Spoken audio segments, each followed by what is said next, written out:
Every single year, over 30,000 new products are introduced to the market. Right, which is just a staggering number to even think about. It really is. I mean, you just visualize that for a second. Right. That is tens of thousands of board meetings, countless hours of engineering, I mean, millions of dollars in venture capital, late nights, marketing campaigns, warehouse space. And according to Harvard Business School professor Clayton Christensen, a staggering 95% of them fail. 95%. Yeah, they just go to zero. Yeah. They vanish entirely. And in a world where businesses have access to, virtually infinite amounts of data, where we're tracking every single click, every prolonged scroll, every purchase down to the microsecond, how do so many smart companies still get it so spectacularly wrong? It's wild, right? Yeah. And more importantly for you, as you build your career, how can businesses use modern technology to ensure that their product, their service, actually ends up in that elusive, successful 5%? I mean, it really is the ultimate question in business today. Because you can have a flawless product, right? A brilliant engineering team, beautiful packaging. But if you misjudge the customer, if you build something for an audience that fundamentally does not exist or just, doesn't care, you join that 95% graveyard. Exactly. Welcome to Managing the Future. In this deep dive, specially produced for the students at the Dr. Sam Pack College of Business at Tarleton State University, as well as working professionals and, honestly, anyone who is just fiercely curious about how business operations actually work behind the scenes, we are going to solve that 95% problem. Yeah, we are going to be getting into the absolute lifeblood of any organization today, which is the transition from building a business to actually finding the people who will fund it. Today's specific topic is an intensive look into Module 14, Customer Relationship Management Systems. And just to set our baseline, everything we are unpacking today is based entirely on the textbook Connect Master Management Information Systems by Richard Tedman and Casey Wilhelm. That's published by McGraw-Hill, the 2026 release. This module is really pivotal because it acts as a mirror to what we just discussed in the last section of the course. It transitions us from the internal, hidden mechanics of a business to the highly visible external reality of the open market. Right, because in our previous chapter, Module 13, we covered business computer applications. We walked through how business evolved from the incredibly inefficient days of bartering to the invention of the cash register, all the way to modern transaction processing systems, or TPS, using merchant service aggregators like PayPal, Stripe, Square, and QuickBooks. Which completely revolutionized how money actually moves. Totally. We also spent a ton of time on the internal management tools that just keep the lights on. We broke down decision support systems, executive information systems with those comprehensive executive dashboards, enterprise resource planning systems, and supply chain management. Right, and all of those systems from Module 13, the ERPs, the supply chain tools, they represent the central nervous system of a company's internal operations. Supply chain management, for instance, is the only way a massive enterprise avoids the bullwhip effect. Oh man, the bullwhip effect. Like when small variations in consumer demand at the retail level create these massive amplified demand variations all the way up the raw material supply chain. Exactly. We all remember the great toilet paper shortage during the COVID-19 pandemic, right? That was the bullwhip effect happening in real time because the internal systems just couldn't adjust fast enough. Yeah, it was a mess. But here is the hard truth that every business manager eventually faces. You can have a perfectly optimized supply chain. You can have the most efficient financial ledgers. You can have a brilliant executive dashboard glowing on your monitor. All of that means absolutely nothing if you do not have a customer willing to open their wallet. Right. I mean, a highly efficient warehouse full of unsold inventory is just a very expensive museum. A very expensive museum. I love that. No customers, no business. That is why we are moving from the back office to the front lines today. But hey, before we jump into the trenches, just a quick reminder to you, our listener. Please take a second to like, subscribe, follow, share, and comment on the show. It really is the best way to stay updated on the course material and join the conversation with your fellow Tarleton State students and other business professionals navigating these exact same concepts. It really helps build the community. It does. Okay, let's unpack this. What is a customer relationship management system, or CRM, at its absolute core? So, stripped down to its foundation, a CRM system is software that synchronizes all the business operating units that relate to customer interaction. Okay. Historically, businesses operated in strict silos, right? The marketing team would run an ad, the sales team would try to close a deal, and the customer service team would handle the complaints. They rarely talked to each other, and they certainly didn't share data efficiently. That sounds like a nightmare. It was. A CRM breaks down those walls. It specifically centralizes three main functions: marketing, sales, and service. So it forces those three departments to look at the exact same screen, dealing with the exact same customer reality. But why is this so critical right now? Like, why is every major company utterly obsessed with their CRM? Because customer acquisition costs are steadily increasing across almost every industry. Wait, increasing? Why? Oh, absolutely. It is getting drastically more expensive to win a brand new customer. Customer acquisition encompasses all the processes and strategies an organization uses to obtain those new buyers. Social media buys, search engine optimization, email marketing, really expensive referral programs. The digital landscape is so saturated today that buying someone's attention just costs a massive premium. Oh, I see. So to justify those rising costs, a business manager cannot afford to lose track of a potential buyer once they've actually paid to get their attention. They have to track the entire journey. And the source material visualizes this journey using what it calls a lead generation funnel or an acquisition funnel. Walk us through the anatomy of that funnel. Sure. The funnel is a powerful visualization because it represents the natural attrition of potential buyers. It starts at the very top, the widest part, which is gaining customer interest. This is where your CRM-driven marketing activities live. You are basically casting a wide net into the market. So let's ground this in a real example to make it stick. Let's say we are running a company called Apex Trails. Yeah. And we manufacture high-end $5,000 electric mountain bikes. Nice. The interest stage is when someone scrolling through social media sees our highly targeted video of a rider tearing through a forest, and they stop scrolling. They click the ad. Exactly. That click is the capture of interest. But interest is really fleeting. As they move down the funnel, the next stage is desire. Design. Right. This is where the CRM analytics really go to work. The software helps you analyze what that customer is doing on your website. Are they looking at the battery specs? Are they reading reviews about the suspension? You use that specific data to create a targeted need or want for your product. Got it. So you might send them an automated follow-up email highlighting the exact suspension system they just spent 5 minutes reading about. Precisely. You are actively molding their passing interest into a concrete desire for your specific bike. And then the bottom of the funnel, the narrowest part. That would be action, the purchase. They pull out their credit card and buy the $5,000 bike. Yes. The critical thing to understand here is that the CRM software is present at every single millimeter of that funnel. It tracks the initial click, it records the time spent on the suspension page, it logs the emails they open, and ultimately it attributes the final purchase back to the specific marketing campaign that started it all. Here's where it gets really interesting, because the text makes a very strict, almost aggressive distinction between the types of people floating around inside this funnel. It talks about MQLs and SQLs marketing qualified leads versus sales qualified leads. Right, a huge distinction. If I am trying to visualize this friction, is an MQL basically someone who is just like window shopping at a car dealership? They are wandering the lot, they maybe downloaded a digital brochure on their phone, they're just kicking the tires. But an SQL is someone sitting across the desk from the finance manager, their old trade-in keys sitting on the table, pen in hand, ready to sign the paperwork. That captures the essence perfectly, yeah. But let's dive into the operational mechanics of why that difference matters so much to a business. An MQL, a marketing qualified lead, has an identified interest.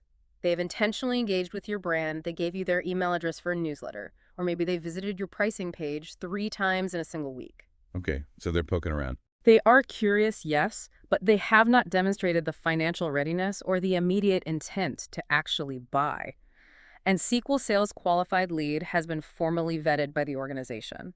The business has confirmed they have the budget, the authority, the need, and the timeline to make a purchase right now. Wow, okay.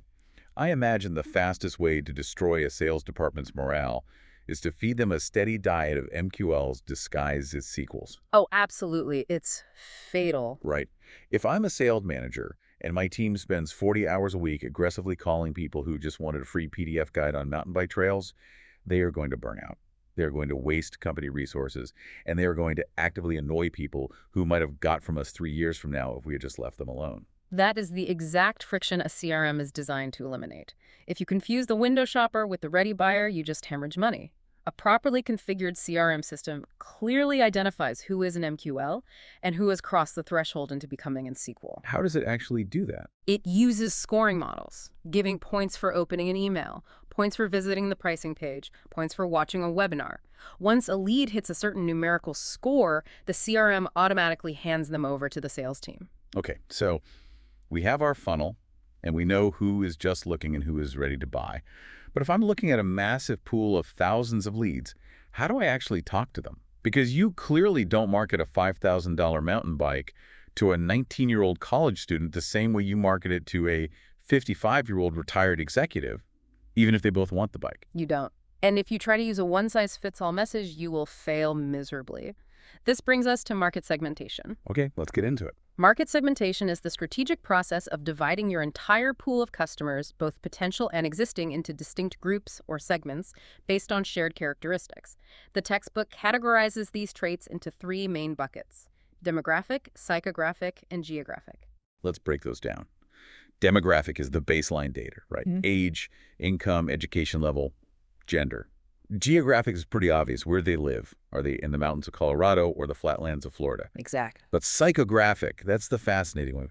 That's about their values, their lifestyle, their personality.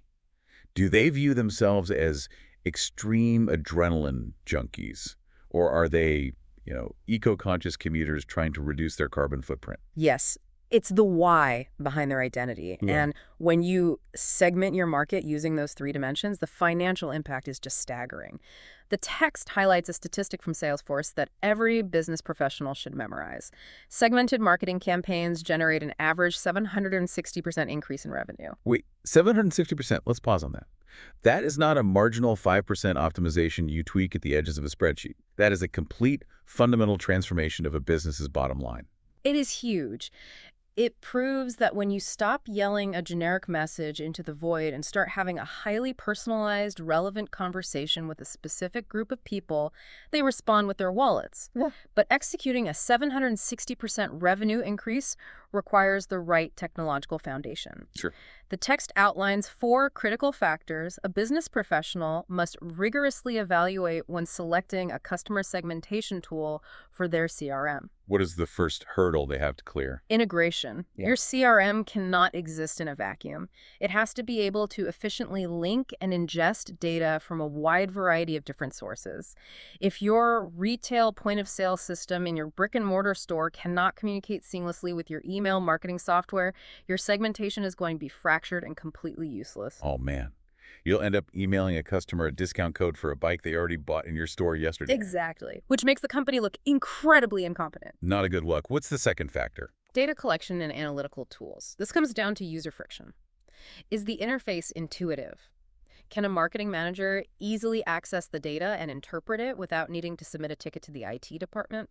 If the tool requires a degree in database architecture just to pull a list of customers who live in Texas and bought a helmet last year, the marketing team simply won't use it. The technology has to be subservient to the business goals, not the other way around. Make it easy for the team. Factor number 3. Flexibility and scalability. A business is a living, growing organism, right? The CRM solution has to work perfectly for your current environment, but it must be capable of scaling. If your startup suddenly goes viral and your customer base expands from 10,000 to 1 million in 6 months, will the CRM infrastructure handle the load, or will it buckle and crash, taking your sales momentum down with it? You never want your own success to become the bottleneck that kills you. That makes perfect sense. And the final factor. Cost. It always comes down to ROI. You have to consider the total cost of ownership. Not just the software license, but the implementation, the training, the ongoing maintenance. You want a tool that provides enough analytical firepower to achieve your desired results without bankrupting the marketing budget. Okay, so let's assume we have successfully navigated those 4 factors. We bought the perfect CRM. How does the system actually help us define our target market? Well, your target market is the specific, hyper-defined group of existing and potential customers that an organization believes they can realistically and profitably sell to. Right. The CRM uses its analytical engines to comb through all that demographic, geographic, and psychographic data we just discussed. It looks at where your most profitable customers live, what they buy, how often they buy, and the underlying purpose of their purchases. Through this analysis, the CRM constructs an ideal customer profile. So it's essentially building a digital avatar of your absolute perfect buyer. It's looking at the data and saying, your most profitable customer is a 42-year-old software engineer living in Denver who values sustainability and replaces their gear every 2 years. That's it, exactly. It gives you a blueprint. But having a blueprint of a house doesn't mean you have a house. Knowing exactly what your perfect buyer looks like and actually locating them in the wild are two vastly different challenges. Which brings us to the hunt. How do we go out into the market and actually find these specific avatars? The industry term is prospecting. It is the methodical process of searching for and finding potential customers who match that ideal profile. It involves identifying them, designing highly effective marketing strategies to reach them, and initiating the conversion process. Sounds difficult. And make no mistake, it is notoriously difficult. The text references a HubSpot survey where 42% of sales professionals rate prospecting as the single most difficult stage of the entire sales process. Almost half of all salespeople admit that just finding the right person to start a conversation with is harder than negotiating the price or closing the deal. That is telling. It is the ultimate needle in a haystack problem. That is why modern firms rarely rely on, cold calling a phone book anymore. They use external prospecting software platforms that integrate directly via API into their CRM. The textbook mentions several industry standards for this: ZoomInfo, LinkedIn Sales Navigator, and Clearbit Prospector. Let's pull the curtain back on how those tools actually work with the CRM.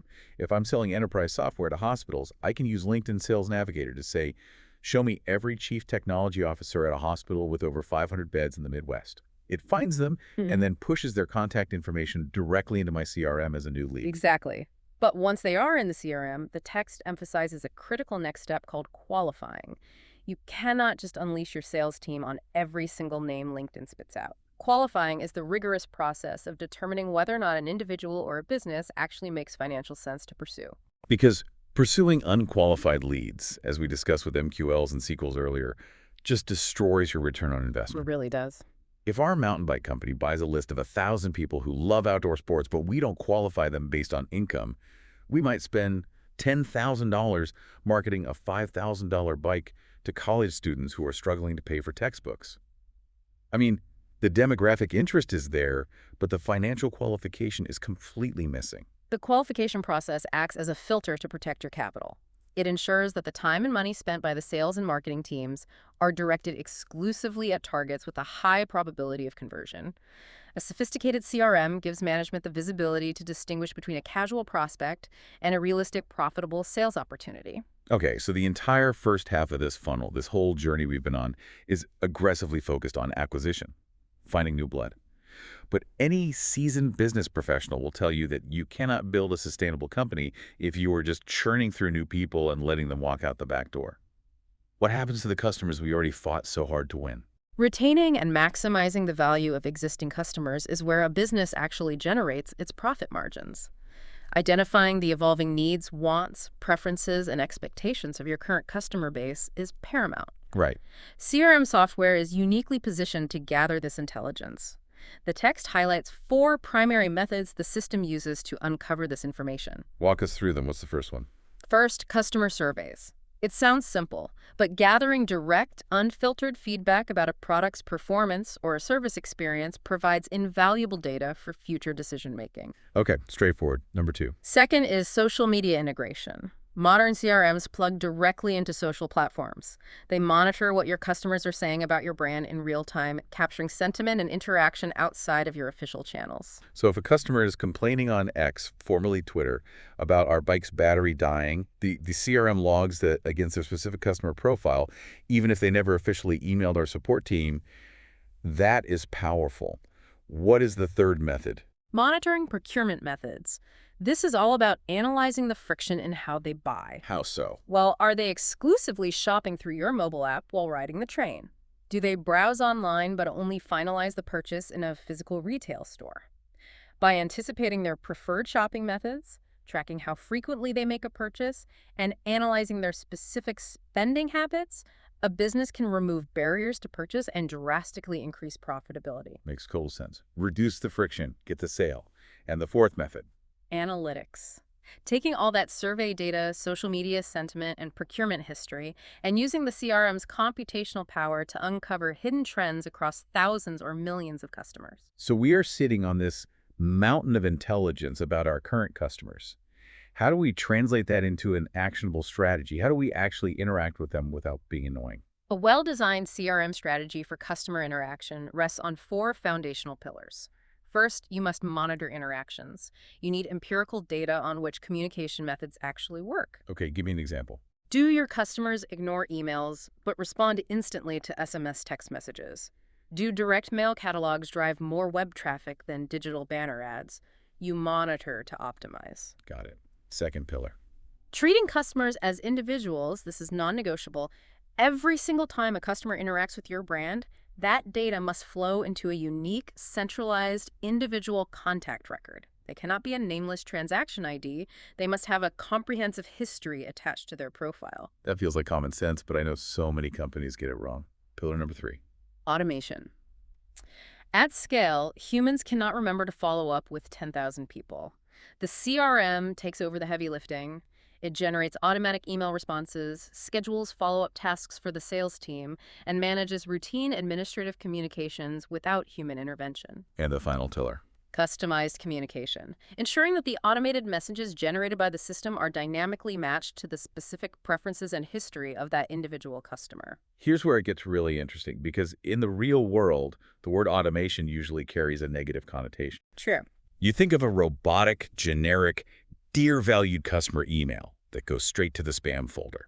But the paradox of a highly advanced CRM is that automation is the exact mechanism that allows a massive global corporation to feel intimately personalized to the individual consumer. Exactly. It scales intimacy. Because the software has that unique contact record we discussed, it can automatically trigger a communication that feels handcrafted. Right. It sends an email that says, "Hey, Dave, we saw you bought the Apex Pro mountain bike exactly 1 year ago. Based on average riding data, your brake pads are likely worn down by 80%. Here's a 15% discount on the exact ceramic brake pads that fit your specific model and a link to a video showing you how to install them." That is a perfect example. That is 100% automated by a machine, but to Dave, it feels like the company knows him, cares about his safety, and understands his specific needs. That is the gold standard of CRM implementation. But to execute that level of personalized automation, the system is incredibly hungry. It requires a constant, massive diet of data. Let's categorize that diet. What exact types of data is the CRM vacuuming up every time Dave interacts with our brand? The source material categorizes customer data into 4 specific types. First is identity data. This is the foundational demographic bedrock. It includes the customer's legal name, their physical mailing address, gender, date of birth, phone numbers, and email addresses. It is the absolute baseline of who you are in the physical and digital world. Yes, exactly. The second category is quantitative data. Think of this as the numerical footprint of your behavior. Okay, the numbers. Right. It includes your complete transaction history, every dollar you've ever spent with the company. It tracks your online activity, like how many pages you visited, how long you hovered over a specific image. It also includes your customer service history, the number of times you dialed the support line, the duration of those calls, and your email open rates. Okay, so identity is who I am on paper. Quantitative is what I actually do, measured in hard numbers. What is the third category? Qualitative data. This moves away from hard numbers and into the realm of feelings, reasoning, and subjective experience. Oh, that's tricky. It is, but it's crucial. This category captures a customer's attitudes, their expressed opinions, and their underlying motivations for making a purchase. If Dave leaves a 3-paragraph review explaining why the suspension on the bike saved him from a crash, or if he fills out a survey expressing frustration with the shipping time, that is rich qualitative data. I see. It provides the why behind the quantitative what. And the fourth type of data. Descriptive data. This goes beyond basic identity to paint a fuller picture of the customer's life. It includes deeper demographic and lifestyle details, their family status, whether they have children, their educational background, their career trajectory, and their general lifestyle choices. Okay, so we have this CRM database, and it is bloated with millions of rows of identity, quantitative, qualitative, and descriptive data. The sheer volume is incomprehensible to the human mind. A team of brilliant marketing managers could stare at a spreadsheet with 1 million rows for a decade and learn nothing. How does a business actually extract meaning from this chaos? They rely on specialized technology. The textbook identifies CRM analytics as a form of OLAP online analytical processing. Let's unpack OOT. We throw these acronyms around, but what is the actual mechanism? How does it differ from a normal database? Well, a standard relational database is great for simple two-dimensional queries like, show me a list of everyone who bought a bike on Tuesday. Simple enough. Right, but OLT is the underlying technology that powers advanced business intelligence applications because it allows for multidimensional analysis. Imagine a standard database as a flat piece of paper. OLP is a Rubik's Cube. A Rubik's Cube, I like that. It allows a business analyst to instantly slice, dice, and rotate massive data sets across multiple dimensions simultaneously. It enables data discovery, complex predictive what-if analysis, and intricate forecasting. It's using data mining to find the hidden correlations. What specific business objectives are companies using this OLAP data mining to achieve? The text outlines 4 primary applications. First is customer segmentation, which we explore deeply grouping customers mathematically so their behavior can be analyzed in cohorts. Right, we covered that. Second is identifying customer value and profitability. The system calculates which specific customers or groups of customers actually generate the highest net revenue after all costs are considered. Okay, and the third? Personalization. Taking all that data to customize the marketing and service experience based on individual granular behavior. And fourth is predictive modeling, using the vast trove of prior historical information to mathematically determine the probable success or failure of future endeavors, whether that is launching a new product line or opening a new retail location. I want to zoom in on that second application you mentioned, identifying customer value and profitability. Because at the end of the day, all the personalized emails and psychographic segmentation mean nothing if the company goes bankrupt. Very true. A business manager has to translate all these warm, qualitative feelings into hard, cold financial metrics. How does a CRM system actually measure what a human being is worth to a company in dollars and cents? The CRM calculates several critical, specialized financial metrics. Let's break them down logically. The first foundational concept is share of customer, which is also frequently referred to in the industry as share of wallet. Share of wallet. It's a very aggressive, very visual term. It is entirely descriptive of the strategy, though. The strategic focus here is not necessarily on acquiring a larger volume of total customers. Instead, it is focused on getting as much business as possible from a fewer number of highly engaged customers. So going deep instead of wide. Exactly. A high share of wallet means your existing customer base is spending a significantly larger percentage of their available discretionary income with your company, rather than distributing it among your competitors. The textbook uses a brilliant, universally understood example here, Amazon. If we look at Amazon's trajectory over the last 15 years, it is a masterclass in share of wallet. Oh, absolutely. They started by asking for the portion of your wallet dedicated to physical books. Once they secured that, they didn't just look for more book buyers. They expanded their offerings to ask for the portion of your wallet dedicated to electronics. Then they bought Whole Foods to capture your grocery budget. Then they launched Prime Video for your entertainment budget and AWS for your cloud storage budget. They just keep expanding the net. They are constantly expanding their ecosystem to capture a larger and larger share of your wallet. Because mathematically, it is drastically cheaper for Amazon to cross-sell a new streaming service to an existing Prime member who already has a credit card on file than it is to try and acquire a brand new customer off the street. That is the perfect illustration. And that share of wallet strategy leads directly into the macro level metric, customer equity, or CE. Tell us about customer equity. Customer equity is defined as the total combined value of the future lifetime revenue that an organization's entire customer base will generate, minus the total costs required to acquire and retain those customers. So it is essentially a calculation of the total net worth of your entire customer ecosystem. Exactly. If you are a business manager trying to sell your company or raise venture capital, customer equity is the number you put on the slide deck. A company with high customer equity, representing a loyal, profitable base, is going to command a massive valuation premium in the market compared to a company with low customer equity, even if their current quarterly sales are similar. That's spot on. Customer equity is the macro view. But a CRM also allows you to drill down to the micro view, analyzing individual relationships. That is where we use the metric of customer profitability, or CP. CP. This is the precise amount of profit an organization makes from selling to a specific customer or a tightly defined group of customers over a specified finite time period, like a month, a quarter, or a fiscal year. How do they calculate that? You calculate it by taking the gross revenue earned from that customer and meticulously subtracting all the operational costs associated with selling to them, marketing to them, and supporting them. This is where it gets ruthless. It does. If our mountain bike customer, Dave, buys $100 worth of gear this quarter, his revenue is $100. But if Dave also called our 1-800 customer service line 10 times to ask questions about how to wash his helmet, and he consumed $50 worth of our support staff's hourly wages, his customer profitability over that quarter is vastly lower than a customer who bought the same gear but never engaged with support. That is the harsh reality of CP, and a rigorous CRM analysis will often uncover a deeply uncomfortable truth for management. Some customer relationships are fundamentally structurally unprofitable. A business might look at the customer profitability metric for a specific segment and realize, we actually need to stop marketing to these people. The more they buy, the more money we lose on returns, support tickets, and specialized shipping. You are literally using the CRM to fire your own customers. It is a necessary survival tactic in modern business. You can't sustain losses forever.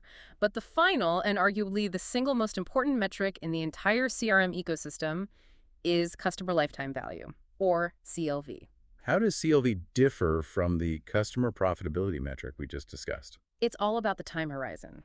Customer profitability is a snapshot of a specified time period. Customer lifetime value is a projection of the total cumulative amount a customer will spend on your products or services over the entire lifespan of their relationship with your brand, from their first purchase to their last.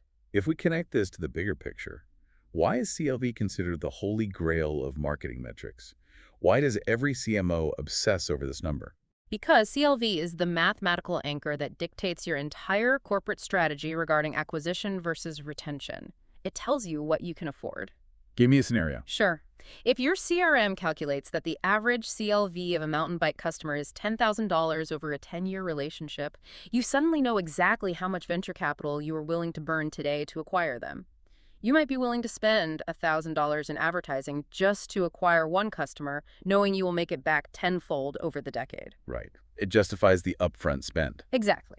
CLV helps businesses perfectly balance the scales of resource allocation, and it constantly reinforces the golden rule of business operations. It is always, invariably, cheaper to retain an existing customer than to acquire a new one. This all sounds incredibly powerful, but let's pause and look at the shadow side of this technology. To calculate that lifetime value, to execute that hyper-personalized automation, to predict what I want before I want it, the business is hoarding an unimaginably vast amount of our deeply personal data. Yes, they are. And as we all know from watching the news, holding on to something highly valuable makes you a massive target. It comes with a staggering level of responsibility that many companies fail to uphold. It is the single greatest vulnerability in modern enterprise management. Data breaches are the primary existential risk of storing centralized customer data in a CRM. The textbook shares a statistic that should keep every IT manager awake at night. In just the first half of the year 2020 alone, there were 2,037 publicly reported data breaches. And those breaches exposed over 27 billion records of information. It's a terrifying number. 27 billion. Passwords, credit cards, addresses, purchase histories, all dumped onto the open web. And the most frustrating element of that statistic, the text explicitly notes that the vast majority of these breaches did not occur because of some highly sophisticated nation-state super hacker using zero-day exploits. Really? Then how? They primarily occurred due to misconfigured databases and unsecured cloud services. It was simple, avoidable poor administration. Someone forgot to put a password on an Amazon S3 bucket. Wow. So how does a business professional, someone who might not be a coder but is managing the department, prevent their company from being the next catastrophic headline? Cybersecurity protocols dictate 3 mandatory layers of defense for CRM data. First, server security. If your organization is storing data on physical on-premise servers, you must ensure that all firewalls and routers are rigorously secured, monitored, and physically protected. Okay, the physical barrier. Second, proper CRM administration. This is a management issue, not an IT issue. It requires ensuring your staff is properly trained on phishing threats and, crucially, implementing strict role-based access levels. Not every entry-level marketing intern in the company needs access to the entire database of customer credit card histories. You operate on the principle of least privilege. If they don't need it to do their specific job today, they don't get access to it. It limits the blast radius. What is the third layer? Consistent updates to CRM software. Unpatched software is a ticking time bomb. When a CRM vendor discovers a vulnerability and releases a security patch, organizations must apply it immediately. Delaying an update by a week is often the window hackers use to infiltrate the system. And it isn't just about avoiding a PR nightmare or doing the right thing. There are severe, company-ending legal ramifications if you mismanage this data. The text outlines a complex, overlapping web of state, federal, and international laws that govern this space. The legal landscape is dense and highly punitive. In the United States, for instance, there is a federal mandate known as the 72-hour notification rule. If an organization discovers a data breach, they are legally required to notify the authorities within 72 hours. Think about the friction that causes. 72 hours.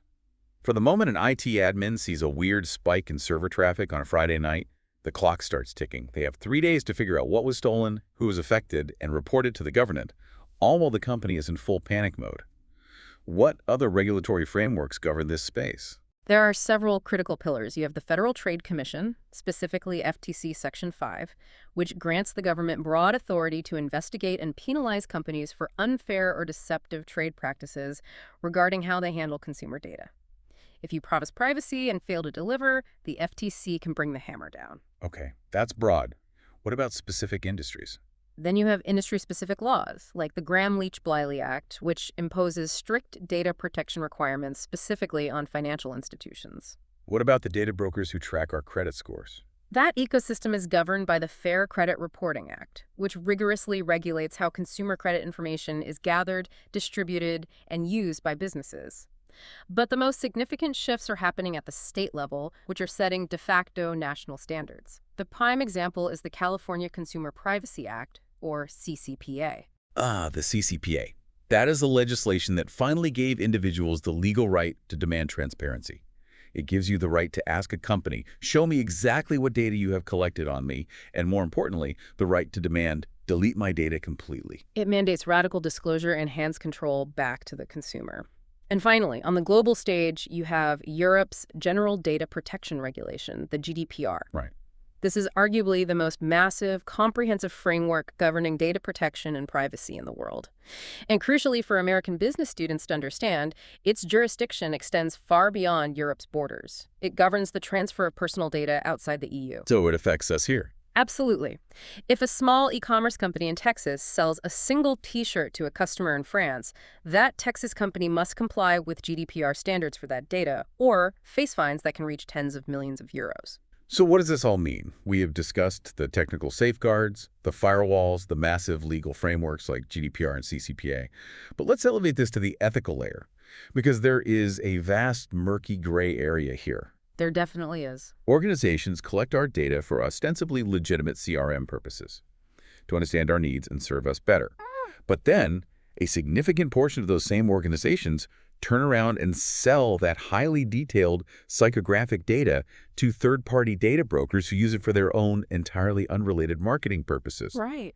And they do it with complete legal immunity because we, the consumers, blindly clicked an I agree button on a 50-page terms of service document written in dense legalese that no human being has ever actually read. It represents a profound ethical dilemma at the heart of modern commerce.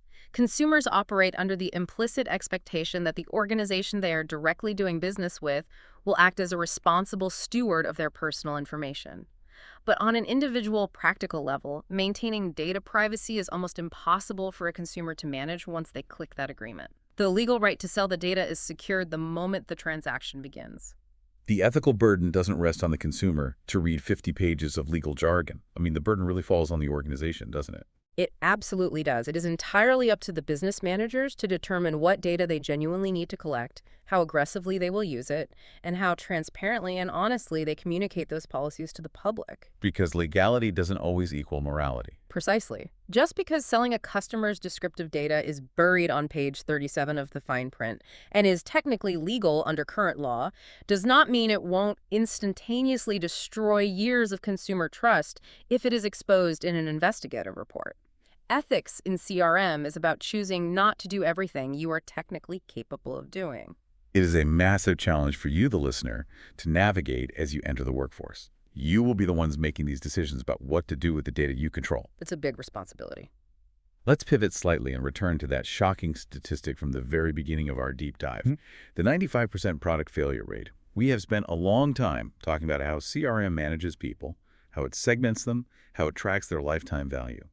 But how does this software actually save a physical product from failing? This is where we look at CRM market analytics as a product development tool rather than just a sales tool.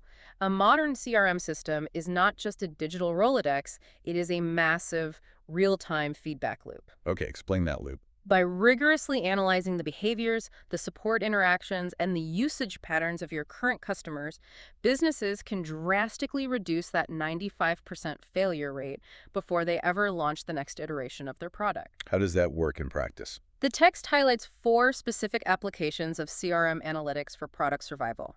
First, viability testing. Before a company commits millions of dollars to a wide global launch, they can use CRM analytics on a small, segmented beta test group to determine if the product or service is actually viable and demanded by the broader target market. So test small before you bet the farm. Exactly. Second, product and service measurements. The CRM is constantly capturing inbound data on exactly which features of a product are heavily utilized and which features are causing customers to call the support line in tears of frustration. All right, so if our mountain bike company launches a new electronic shifting system and suddenly our CRM shows a 400% spike in customer service tickets related to shifter button B getting stuck, the CRM highlights that hardware failure instantly. The engineers know exactly what to fix for version 2.0. Exactly. It eliminates guesswork. Third is user experience mapping. The CRM captures qualitative data on why users are buying a product and how they're actually employing it in the real world. Very often, a customer uses a product in a way the engineers never intended or imagined. The CRM captures that divergent behavior. And the fourth application. Product development and innovation. All of these continuous insights foster rapid, targeted innovation. You aren't locking engineers in a room to guess what the market might want next year. The CRM analytics are serving up exactly what the customers are explicitly and implicitly asking for. We have laid out a utopian vision of what CRM can do. But let's be realistic. Managing all of this, the millions of daily customer interactions, the billions of quantitative data points, the predictive CLV modeling, the real-time GDPR compliance, the sentiment analysis, doing this manually is completely impossible. No, completely. An army of 10,000 human marketing managers working around the clock could not keep up with the data flow of a mid-sized corporation. So how is modern technology actually bearing the load? 2 letters. AI, artificial intelligence, has completely and permanently revolutionized the field of customer relationship management.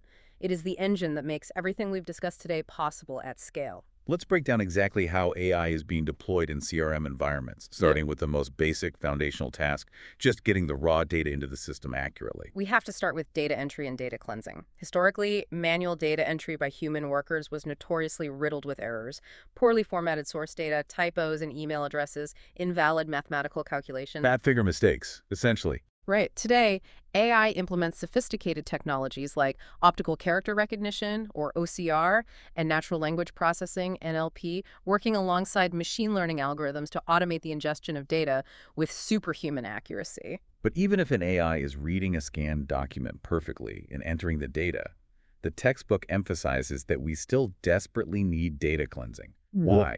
If the AI doesn't make typos, why does the data need to be cleaned? Because the original source material provided by the customer or the third party might still be fundamentally flawed.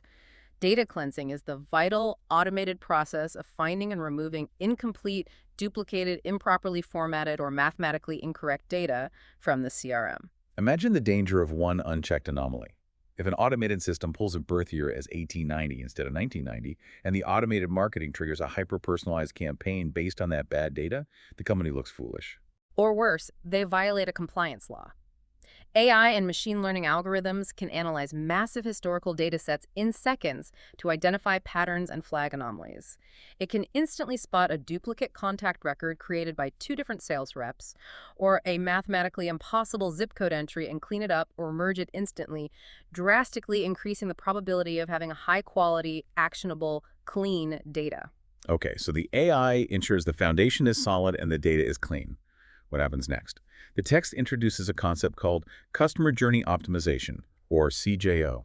To understand CJO, you first have to understand customer journey mapping. This is the process of visualizing every single distinct touchpoint where a customer engages with an organization, viewing an ad on social media, reading a blog post, downloading the app, calling support, visiting the physical store. All the interactions. It meticulously tracks the chaotic, nonlinear digital and physical journey that ultimately leads to a purchase. AI is uniquely capable of integrating the data from all these disparate, disconnected sources to create a holistic, unified view of this journey. So the AI acts as an omnipresent observer, watching the exact path every single customer takes through the forest. And more importantly, it analyzes that path. Customer journey optimization uses AI algorithms to identify the most common successful journey paths. It reveals exactly which sequence of activities results in the highest engagement and conversion rates. And crucially, it identifies the drop-off points, the specific moments where friction causes customers to abandon the process.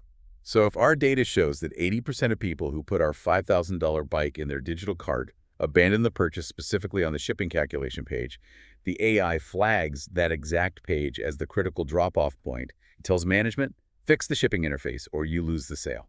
Precisely. It turns anecdotal frustration into actionable data. And one of the most powerful, almost magical things AI can do with this constant stream of journey data is predict churn. Let's define that term for the listener. Customer churn, or customer attrition, is the phenomenon when a customer permanently stops purchasing a product or service from an organization. And the churn rate is the specific percentage of customers who abandon the brand within a given time frame, like a month or a fiscal quarter. Right. And if you recall our discussion on customer lifetime value, CLV, retaining customers is everything. AI uses real-time monitoring of behavior to adjust a customer's CLV on the fly. But its true superpower is the creation of predictive churn models. How does a machine predict that I'm going to stop buying something before I even consciously know I'm going to stop buying it? It looks for microscopic behavioral anomalies that a human would never notice. The AI relentlessly analyzes your historical purchase frequency, your interaction patterns with their app, and your subtle feedback cues. Like what kind of cues? If it detects a deviation from your established baseline pattern, for example, a sudden 30% drop in the time you spend reading their weekly newsletter, or an increase in the time between your routine purchases, the predictive model triggers an internal alert. And that alert goes directly to the marketing or retention team. Yes. It flags your specific profile with a high mathematical probability of churning in the next 30 days. This allows the marketing team to intervene proactively before you actually leave. They can deploy a highly targeted, aggressive retention strategy, perhaps sending you a massive discount code, or having a senior account manager send a personalized check-in email to re-engage you and prevent the loss of your lifetime value. That is incredible. It is anticipating the failure of the relationship and deploying a parachute before the customer even jumps. And the final piece of the AI puzzle in CRM has to do with how we group people. We talked extensively about market segmentation earlier, demographics, geographics, but AI takes segmentation into a completely different, almost sci-fi realm. It fundamentally changes the methodology. Organizations traditionally use rigid, human-defined bases for segmentation. A manager says, group everyone by age 18 to 24. But AI uses unsupervised learning techniques to group or cluster customers based on shared latent characteristics without any human bias or predetermined categories. What's fascinating here is that the text gets quite technical on the specific types of mathematical clustering AI uses. It highlights K means clustering and hierarchical clustering. What is the actual difference in how these algorithms work? Let's strip away the jargon. K-means clustering is an unsupervised machine learning algorithm. Imagine you throw 10,000 highly detailed photos of your customers onto a giant empty floor. Okay, visualizing that. K-means is like asking the AI to randomly pick, say, 5 central points on that floor. It then mathematically pulls every single photo toward the center point it is most similar to, based on complex variables we can't even easily visualize, like the ratio of weekend browsing to weekday purchasing combined with their average discount usage. Right. It mathematically groups this massive data set of unlabeled data points into distinct, tight clusters based on hidden similarities. The algorithm finds the behavioral patterns that humans are simply incapable of seeing. Okay, the photos on the floor analogy helps immensely. What about hierarchical clustering? Hierarchical clustering takes those groupings a step further. It takes the clusters generated by the AI and organizes them into a complex, tree-like structure of nested data clusters. It doesn't just show that two groups are similar, it maps out exactly how they're related to each other in a broader hierarchy. It builds a behavioral family tree of your entire customer base. So it isn't just about grouping people by lazy categories like age or zip code anymore. The AI is actually getting into deep psychographic and emotion-based segmentation. This is where natural language processing, NLP, makes its return. The AI is capable of literally reading and comprehending millions of social media posts, unstructured customer feedback reports, and open-ended online reviews in seconds. It doesn't just look for keywords, it analyzes the underlying sentiment. How they're feeling. Yes. Is the customer expressing subtle anger? Are they exhibiting joyful brand loyalty? Are they signaling quiet frustration? It is actively grouping people by how they feel. Yes. It translates emotion into data. It generates sentiment reports that allow marketers to deeply understand customers' shifting feelings and latent pain points. This enables true lifestyle segmentation, grouping customers based on their evolving interests, underlying attitudes, and emotional behaviors, rather than just their static demographic data. Marketers can then deploy hyper-targeted messaging that resonates perfectly with those specific emotional states. So instead of a crude marketing campaign aimed at women aged 25 to 34 living in Texas, the AI allows you to market specifically to eco-conscious consumers who have recently expressed high-level frustration with plastic packaging on social media. The precision is breathtaking. And that precision is what separates the 5% of successful products from the 95% that fail. The AI makes the CRM infinitely more powerful, devastatingly precise, and instantly responsive to the reality of the market. We have covered an absolutely immense amount of ground today. From the top of the acquisition funnel, distinguishing the window shopping MQLs from our ready-to-buy SQLs, navigating the complex financial metrics of customer lifetime value, wrestling with the heavy responsibilities of data privacy and GDPR compliance, right down to the cutting edge of AI-driven sentiment analysis and K-means clustering. It really highlights a fundamental shift in business philosophy. CRM is no longer just a digital address book managed by the sales team. It is the strategic, analytical, and operational center of the entire modern enterprise. I want to sincerely thank you, the listener, for sticking with us on this extensive deep dive into customer relationship management. Your dedication to mastering these complex MIS concepts is exactly what is going to set you apart when you step into a management role in your career. It has been a pleasure walking through the depths of Module 14 with you all. Before we sign off, please remember to take a moment to like, subscribe, follow, and share the show. And most importantly, we need you to leave a comment down below because we want to hear your specific thoughts on today's discussion question. We navigated some very challenging territory regarding data collection and automation today. We certainly did. So here's the question we want you to answer in the comments. Think deeply about your own digital footprint. Knowing exactly how businesses use advanced CRM analytics to calculate your customer lifetime value, build predictive models on when you might churn, and use AI to read your emotional sentiment on social media, do you believe this hyper-personalized, AI-driven marketing makes for a better, more convenient and frictionless customer experience? Or do you feel it fundamentally crosses an ethical line regarding consumer privacy and manipulation? Apply this framework to a brand you buy from frequently and tell us exactly where you draw the line in the comments. I am incredibly interested to read how people navigate that trade-off between convenience and privacy. And as for what is coming up next, well, next time we are venturing into Module 15, Making Decisions. We will explore how modern executives cut through the absolute deafening noise of big data to make the impossible high-stakes choices that dictate whether a massive company survives the decade or goes bankrupt. You will not want to miss it. Thank you for listening. Keep learning, keep questioning the systems around you, and we'll see you on the next deep dive.